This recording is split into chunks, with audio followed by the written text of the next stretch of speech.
आदमी दुख से मर जाए या भूखे नंगे मर जाए, कोई फर्क नहीं पड़ता है। ये पैसों के साम्राज्य खड़ा करने वाले लोग हैं। इसलिए आज इस बात को जान लीजिए, आज ये गांव आपका है, इस गांव के रक्षक आप हैं। इस गांव को बचाएंगे कैसे, ये आप पे डिपेंड करता है। देखिए, मरना एक दिन सबको है, यहाँ जीने के लिए कोई नहीं आया है।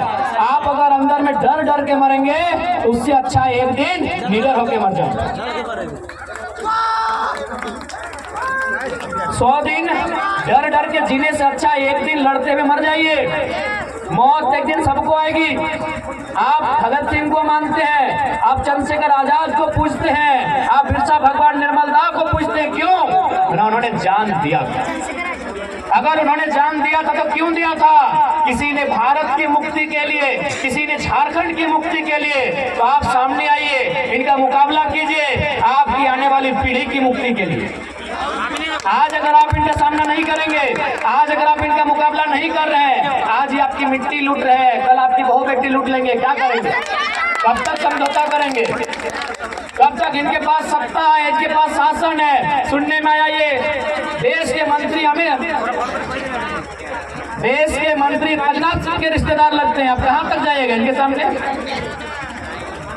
सुनने में आया ये मंत्री के रिश्तेदार, अभी केंद्रीय मंत्री, रक्षा मंत्री के रिश्तेदार हैं भाई। इनको तो लाइसेंस मिला है अन्याय करने का।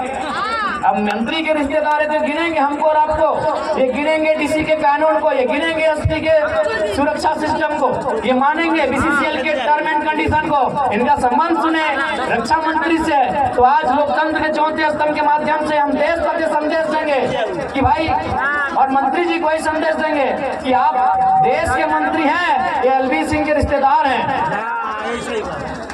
नहीं, ये बातें सामने आती है कि इनकी मनमानी इसीलिए है कि देश के मंत्री के रिश्तेदार हैं। आप देश के मंत्री हैं, आपके रिश्तेदार भले क्यों ना है, लेकिन गलत कामों में सपोर्ट मत कीजिए। इसलिए आज स्पष्ट कहना चाहेंगे, हम यहाँ भाषण देने के मूड में बिल्कुल नहीं है। हमारे अंदर बिल्कुल अंदर से बहुत दुखी है, बहुत पीड़ा में है कि ये इतना मनमानी कैसे, ये गांव हमारा, ये खेत हमारा, ये खलिहान हमारा, इतना मनमानी कैसे कि जबरदस्ती कोई हमारी जमीन में अभी डंप करे, ये कैसे इतनी मनमानी? आज आपको हिम्मत करना होगा, आज आपको अन्याय के खिलाफ लड़ना होगा। आज अगर आप नहीं लड़ पाते हैं तो आपकी आने वाली पीढ़ी नहीं लड़ पाएगी। इसलिए एक बात स्पष्ट जानिए,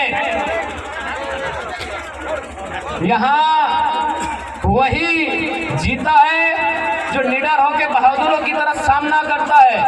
अरे ऐसे हमारे गांव उजड़ जाएंगे, ऐसे हमारे खेत उजड़ जाएंगे, तो उस जिंदगी का क्या मतलब है? आप धनबाद का रेलवे स्टेशन चले जाइए, हाँ बहुत सारे लोग मिलेंगे, उनको गुलगुलिया कहा जाता है। हालांकि हमें दुख है, जो उनकी स्थिति है उससे हमें दुख है, लेकिन क्या जो गुलगुलिया जिनको हम कहते हैं, जो आज एक तिरपाल में पूरा परिवार सोता है, एक मामूली तिरपाल में, जिनको ना नीचे जमीन है ना ऊपर आसमान है, खुले आसमान में कहीं रेलवे की जमीन में रहते हैं, क्या उनका घर नहीं था?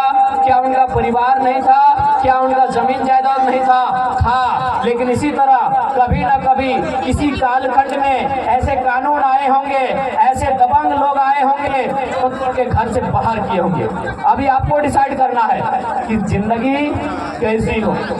जो आज धनबाद के रेलवे स्टेशन में जीवन यापन करते हैं उनकी जैसी हो, या जो आपकी जिंदगी जो खेत खलिहानों में रहती है ऐसी हो, ये आपको डिपेंड करना है। देखिए, एक बात स्पष्ट कहेंगे, डर हर किसी को लगता है, लेकिन आप कभी उनको डराते नहीं हैं।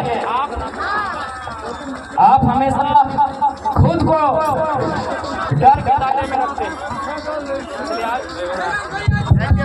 जिंदाबाद जिंदाबाद। तो सहखातिर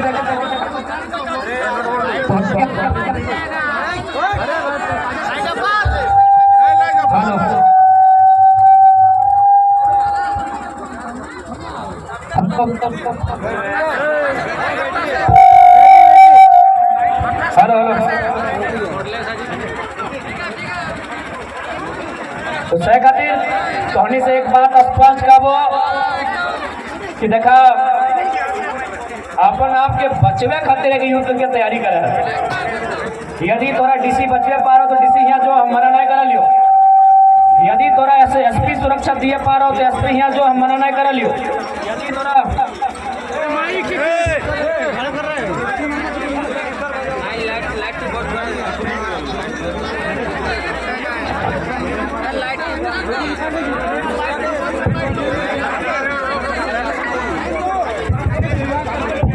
हेलो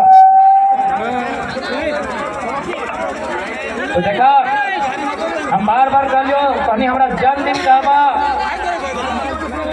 हम खड़ा रहबो, लेकिन इधर तोहनी के तय करना हो कि आगू के लड़ाई कैसे लड़ना हो।